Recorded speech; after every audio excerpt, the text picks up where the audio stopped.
Mukunda jewelleries వారి Mukunda silks ఈ నెల 23న దిల్సుఖ్ నగర్ లో గొప్ప ప్రారంభం. ప్రతి 3000 షాపింగ్ పై 3 గ్రాముల సిల్వర్ కాయిన్ ఫ్రీ. త్వరపడండి, ఈ ఆఫర్ ఈ నెల 23 నుంచి 30 వరకు అన్ని బ్రాంచ్లు వర్తిస్తుంది. నమస్తే, welcome to Telugu popular TV. నేను సౌజన్య. చాలా మంది ఆడవాళ్ళు కావచ్చు, మగవాళ్ళు కావచ్చు, ఈవెన్ చిన్నపిల్లలైనా కానీ వాళ్ళకి వాళ్ళే డిస్కరేజ్ చేసుకుంటారు. చాలా నిరాశతో బ్రతుకుతూ ఉంటారు. సో అలా బతకడం వల్ల మనకి ఎటువంటి ఉపయోగాలు ఉన్నాయి, నిరుపయోగాలు ఉన్నాయి. ఈ అంశానికి సంబంధించి ఎన్నో విషయాలు మనకు తెలియచేయడానికి ఈరోజు మనతో పాటు ఉన్నారు లైఫ్ కోచ్ విశ్వమణి బాబు గారు ఉన్నారు. వారితో మాట్లాడదాం. నమస్తే. నమస్తే అండి. చాలామంది చిన్నపిల్లలు కావచ్చు, పెద్దవాళ్ళు కావచ్చు, ఎవరైనా కానీ వాళ్ళే డిస్కరేజ్ చేసుకుంటూ ఉంటారు. సో చాలా నిరాశతో బతుకుతూ ఉంటారు. ఏం అడిగినా ఏమీ లేదులే, ఏదో జీవితం సాగుతుంది, ఈ కైండ్ ఆఫ్ లో లెవెల్లో మాట్లాడుతూ ఉంటారు. అంటే లో ఎనర్జీ లెవెల్స్తో మాట్లాడుతూ ఉంటారు. సో అలా మాట్లాడడం వల్ల ఉపయోగాలు ఏమైనా ఉన్నాయా, నిరుపయోగం ఏమైనా? వేస్ట్ అండి. దానివల్ల ఏముందండి, ఇప్పుడు చాలామంది జరిగిందని ఒక రోజుతో ఆలోచించరు, ప్రతిరోజు కూడా దాన్ని పట్టుకొని పీకులాడుతూ ఉంటారు. ఏదైనా ఒక నిరాశ, ఇంట్లో ప్రాబ్లం. ఇప్పుడు నిరాశ రావడానికి కారణం ఎక్కువ వచ్చి మనీ, డబ్బు పరంగా ఎక్కువ నిరాశ కుటుంబాలు కూరుకుపోతున్నాయి. లేని లోటు వల్ల, అంటే తినడానికి కరెక్ట్గా అయిన తిండి, అవసరానికి తగ్గట్టు ఉపయోగించుకోవడానికి డబ్బు లేక ఎక్కువ ఉంటుంది. కొంతమంది ఉన్నవాళ్ళు కూడా నిరాశలో ఉంటారు, ఆ డబ్బు ఉండి కూడా నిరాశలో ఉంటారు. వేరే చుట్టుపక్కల పరిసర ప్రాంతాల సమస్యలు, వాళ్ళు బంధువుల సమస్యలు, కుటుంబంలో ఇంకా పిల్లోడు సరిలేక, కూతురు సరిలేక, భర్త సరిలేక, లేక భార్య సరిలేక, డబ్బులు ఉంటాయి వాళ్ళకి, అటువంటి వాళ్ళు కూడా ఉన్నారు, బోలుడు ఉంటాయి. ఈ సమస్యలు తీరాలంటే మనం ఒకటి కావాలంటే ఒకటి వదులుకోవాలి. సమస్యను పట్టుకొని పీకులాడుతుంటే ఆ సమస్య ఇంకా పెరుగుతుంది. దాన్ని ఏదైతే నువ్వు పదే పదే ఆలోచిస్తావో అది వేల రెట్లు పెరుగుతూ ఉంటుంది. నువ్వు ఏదైతే పదే పదే ఆలోచిస్తుంటావో అది వేల రెట్లు పెరుగుతూనే ఉంటుంది. అదే సమస్య జరిగిపోయిన దాన్ని ఎనీ టైం ఆలోచించడం వల్ల దానివల్ల 0% ఏ ప్రయోజనాలు లేవు. జరిగింది ఓకే, ఆ జరిగింది కూడా నీ మంచి కోసమే. దాంట్లో ఒక చెడ్డ జరిగినా కానీ దాంట్లో మంచి ఉందండి. దాన్ని బాగా పరిశీలించినామంటే దాంట్లో నీకు మంచి ఏంది అనేది చూపిస్తుంది. అది జరిగింది కూడా నీ మంచి కోసమే. అప్పుడు నువ్వు బాగుపడే లక్షణాలు ఏర్పడతాయి ఆడ.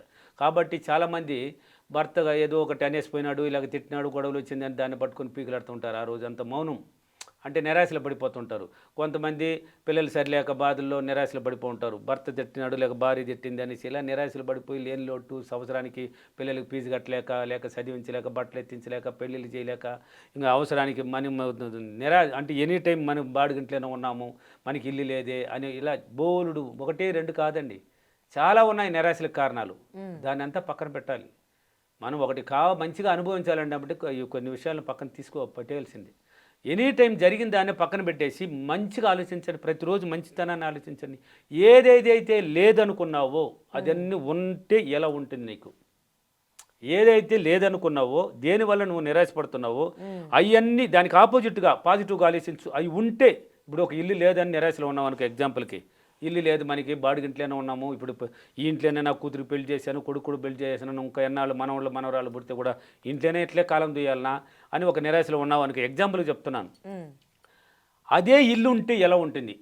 ఇప్పుడు పెళ్ళి అయిపోయింది, ఇల్లు సొంత పిల్లు కట్టి గృహప్రవేశం చేసి ఆ ఇంట్లో మనవరాళ్ళు, నీ అల్లుళ్ళు, కూతుర్లు, కొడుకులు వచ్చి కాపురం ఉండి మీతో కూడా హ్యాపీగా ఉంటే, వాళ్ళు వచ్చిపోతూ ఉంటే ఎలా ఉంటుంది అనేది దాన్ని ఆలోచించి ఎనీ టైం. అంటే పాజిటివ్, అంటే మంచిగా, అంటే ఏది లేదనుకున్నాం అది ఉన్నట్టు ఊహించాలి, ఉన్నట్టు డ్రీమ్ చేయాలి. అలా ఊహించుకుంటూ దాన్ని ఎప్పుడైతే నువ్వు పదే ఆలోచనలు పెడతావో నీ ఆలోచన విధానమే మార్పు వస్తుంది. అక్కడ నువ్వు ఆలోచించే విధానంలో మార్పు వస్తుంది. అంటే నీ జీవితాన్ని మార్చివ్వడానికి ఆలోచనలు మారిపోతాయి. మన ఆలోచన విధానాన్ని ఎప్పుడైతే మార్చుకుంటామో అది లేదు అనేది పక్కన పెట్టేయి, ఎలా వస్తుంది అనేది పక్కన పెట్టేయి, ఎలాగైనా వస్తుంది. దానికి అవకాశాలు ఏర్పడడానికి బోలెడు మార్గాలు ఉన్నాయండి. చాలామంది చెప్తుంటారు. ఇంకొక ఎగ్జాంపుల్, నాకు అన్ని విధాలుగా అప్పుల్లో గురిపోయినాను, లేక బాధలో గురిపోయినా, నాకు దారులన్నీ మూసుకుపోయినాయి అంటారు. దారులు రెడీగా ఉన్నాయి, ఓపెన్లోనే ఉన్నాయి, ఎక్కడ మూసుకుపోలా, నువ్వు మూసేస్తున్నావు దారిని. నాకేది కనబడలేదని కంటితో చూపించడం లేదు, దారులు ఎందుకు లేదండి? ఎగ్జాంపుల్కి బయట పోండి, ఆ సిటీ లోపల ఎంటర్ అవ్వండి. మానవుడు జీవించడానికి ఎన్ని వ్యాపారాలు, ఎన్ని పనులు చేస్తుంటాడు చూడండి. 1, 2 లెక్కే లేనని పనులు చేస్తుంటాడు. వాడికి అవసరానికి డబ్బు సంపాదించుకోవడానికి బోలెడు అవకాశాలు ఉన్నాయి. వాడు నిరాశను పోగొట్టడానికి బోలెడు అవకాశాలు ఏర్పడతాయి. నువ్వు లేదంటున్నావు, లేదు కాదు, ఉంది. ప్రతి దానికి మార్గాలు ఉన్నాయి. దారులు మూసుకుపోలా. ఈ గోడ కూడా ఎవరు కట్టారు? మనం కట్టిందే, మానవుడు కట్టిందే. అంతకుముందు ఓపెనే కదా. నువ్వు అనుకున్నావు చుట్టూ కట్టేసి ఒక్క దారి పెట్టుకుంటే మనకి హ్యాపీగా ఉంటుంది పోవడానికి రావడానికి. దారి నువ్వు మూసినావు కానీ ఎవరు మూయలేదు. దాని ఇష్టానికి సృష్టి ముయ్యలే, దారిలో ఎప్పుడు ఓపెన్లోనే ఉంటుంది. నువ్వు చూడడంలే, చూడంగానే నచ్చాలి, చూడాలి. మన కంటితో మనకి కావాల్సిన దాన్ని చూసినప్పుడే అది నచ్చుతుంది. దానికి దారిలేని ఎన్ని దారులు ఉన్నాయని నీకు కనబడుతుంది. కాబట్టి ఇటువంటి నిరాశలో ఉన్న వాళ్ళు ఏం చేస్తారంటే ఇంకటాల నుంచి మంచిగా ఆలోచించండి, మంచితనాన్ని ఆలోచించండి. మంచిగా అంటే లేని దాన్ని లోటుని పక్కన పెట్టేమన్నాను. దేనికోసం నిరాశపడుతున్నావు దాన్ని పక్కన పెట్టు, అట్నే ఆపోజిట్కి వచ్చే పాజిటివ్గా. అది ఉంటే ఎలా ఉంటుంది నీ జీవితం? ఇప్పుడు ఎగ్జాంపుల్ కార్లో పోతున్నారు అందరూ, మన కారు లేదు, జీతం కూడా మా ఇంటి 50,000 సంపాదిస్తున్నాడు, మేము కారే కొనలేకపోతున్నాము, కారు లేదనేసి దాన్నే కారు లేదు లేదు లేదు కార్లో పోలేకపోతున్నామని ఇలా ఆలోచించినప్పుడు నువ్వు కార్లో ఎప్పటికి పోలేవు, ఎప్పుడు కారు కొనలేవు. డబ్బు వచ్చినట్టు ఉంటుంది, ఎలాగైనా అయిపోతూ ఉంటుంది, నువ్వు కారు కొనే అవకాశాలు ఉండవు. ఎప్పుడైతే నువ్వు పదే కారు లేదన్న దాన్ని పక్కన పెట్టి కారు కొనేసి కారులో ప్రయాణించినట్టుగానే ఎప్పుడైతే నువ్వు ఊహగానం నీ మైండ్కి ట్రైనింగ్ ఇస్తూ ఉంటావో, భర్త డ్రైవింగ్ చేయడం, లేక నువ్వు కూడా యంగ్గా ఉండే డ్రైవింగ్ నేర్చుకొని నువ్వు తోలుతూ ఉండే ఫ్యామిలీ అంతా కార్లో పోతుండే, ఒక టూర్ వెళ్ళినట్టు, ఒక సినిమాకి పోయినట్టు, ఒక మంచి బట్టల షాపింగ్ వెళ్ళినట్టు, ఇలా ఎప్పుడైతే నువ్వు ఊహాగానంలో ఉంటావో నీకు తెలియకుండానే పాజిటివ్ థింకింగ్ వచ్చేస్తుంది. కారు కొనడానికి అవకాశాలు ఏర్పడుతుంది, నిరాశ దూరంగా వెళ్ళిపోతుంది. అప్పుడు నువ్వు ఏం చేస్తున్నావో లేదనే మాట నువ్వు పక్కన పెట్టేస్తావు, కారులో పోయినట్టుగా ఊహిస్తున్నావో, కారు ఉన్నట్టుగా దాన్ని ఊహాగానంలో వెళ్తున్నావో, అంటే విజువలైజేషన్ చేయడం దీన్నే అంటే డ్రీమ్ కలగనాలి, దాంట్లో ఉండాలి. నిరాశను పొంగొట్టేస్తుంది. అప్పుడు ఒక కసి పుడుతుంది నీకు తెలియకనే నీ మైండ్కి. కొంటాం, ఎలాగైనా ఈసారి కొంటాం, 2026లో కారులో మేము ఖచ్చితంగా పోతాం అనే నిర్ణయం నీలో ఏర్పడిపోతుంది. ఏమండి భర్తతో భార్య అయినా చెప్తా, లేక భర్త అయినా భార్యతో చెప్తా, ఈసారి కారు కొంటాం, మేము ఖచ్చితంగా కొనే తీరుతాం. ఎప్పుడైతే నువ్వు కొంటాను అని నిర్ణయించినావో మార్గాలు రెడీ అయిపోయినాయి. నువ్వు అనుకున్నప్పుడే మార్గాలు రెడీ అయిపోయినాయి, ఇంకా దానికి మార్గాలు రెడీ, మెట్లు స్టార్ట్ అయిపోయినాయి. దాని మీద నువ్వు ఎప్పుడైతే ఫోకస్ పెట్టినావో కొనడానికి సిద్ధంగా రెడీ. ఎలాగైనా వస్తుంది ఆ దానికి మార్గాలు, ఎలాగైనా అవకాశాలు ఏర్పడుతుంది, ఎలాగైనా నువ్వు కొనేదానికి డబ్బు ఉండాల్సిన అవసరం లేదు చేతిలో. నీకు ఎలాగైనా దానికి కావాల్సిన అవకాశాలు మన సృష్టి ఏం చేస్తుందంటే మన మైండ్ ద్వారా ప్రతి దాన్ని అవకాశాల రూపంలో ముందు పెడుతుంది.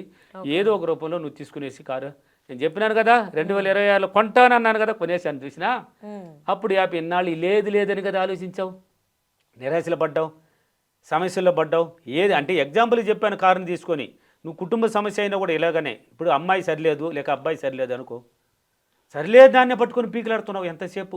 అమ్మాయి మంచిగా లేదు, కాలేజీకి పోతాననేసి ఏదేదో చేసి టైం మించి వస్తున్నది, టైం అడిగితే ఏమేమి ట్యూషన్ అంటున్నది, ఇలా పోతున్నది ఇలా వస్తున్నది అని దాన్ని ఆలోచిస్తున్నావు. మీ అమ్మాయి మంచిగా మారిపోతే ఎలా ఉంటుంది నీకు? మీ అబ్బాయి మంచిగా తనంలో ఉంటే ఎలా ఉంటుంది? దానికి రా, నువ్వు దాన్ని ట్రైనింగ్ ఇస్తున్నావు కాబట్టి అలాగనే ఆ అమ్మాయి మారదు, ఆ అబ్బాయి మారడు. అలాగని లేటుగానే వస్తాడు, నువ్వు లేటునే చూపించినావు కదా మైండ్కి. లేటుగా వస్తున్నాడు, లేటుగా అడిగితే వచ్చిన ఫ్రెండ్స్తో కూడా పోయినాను వస్తున్నాను కదా, ఏంది మీరు అడుగుతున్నారు ప్రతిదానికి? ఇంకా కూడా నాకు స్వాతంత్రమే లేదా? కనీసం ఫ్రెండ్స్ పోయి వచ్చేదానికి కూడా మిమ్మల్ని ప్రతిదీ అడుక్కుంటూనే ఉండాలా? ఇలా అనేసి వాళ్ళు నువ్వు నెగిటివ్గా ఆలోచించినా కూడా వాడు కూడా నెగిటివ్ అనుసరిస్తాడు. నువ్వు ఎప్పుడైతే మంచిగా నా కొడుకు మంచిగా మారిపోయి ఎలా ఉంటాడు, కరెక్ట్ టైంకి వచ్చేసి అమ్మా అన్నం పెట్టమ్మా, డాడీ ఏం విషయాలు అన్నట్టు ఒక హ్యాపీగా మాట్లాడినట్టు మీరందరూ హ్యాపీగా ఉన్నట్టు, అమ్మాయి అయినా అబ్బాయి అయినా టయానికి వచ్చేసినట్టు, కరెక్ట్గా కాలేజీకి వెళ్ళినట్టు లేక జాబ్కి వెళ్ళినట్టు, ఎప్పుడైతే నువ్వు దీన్ని మంచిగా ఆలోచిస్తుంటావో ఆటోమేటిక్గా ఈ థాట్స్ అంతా రిలీజ్ అయిపోతుంది. అప్పుడు వాళ్ళ మైండ్ని తాకుతుంది, మన థాట్స్ తాకి తల్లిదండ్రులు గుర్తు చేస్తుంది. అది గుర్తు చేసి మనం పోయే దారి కరెక్ట్ కాదు, చెడ్డ అలవాట్లు ఉంటే కూడా కరెక్ట్ కాదు, ఇది మనకి తల్లి ఉంది, తండ్రి ఉన్నాడు, అన్న తమ్ముడు ఉంది, అక్క చెల్లి ఉన్నారు, ఫ్యామిలీ ఉంది, ఇది కాదు, మనం టైం డైలీ లేట్ పోతున్నాం, ఎందుకు పోతున్నాం, మనం చేసే పనులు కరెక్ట్ కాదని వాళ్ళకే ఆలోచన పడుతుంది. ఇదంతా మైండ్ పవర్ నేను చెప్పేది. దీంట్లో ఏం మంత్రాలు తంత్రాలు ఉండవండి, ఏ యంత్రాలు ఉండవు.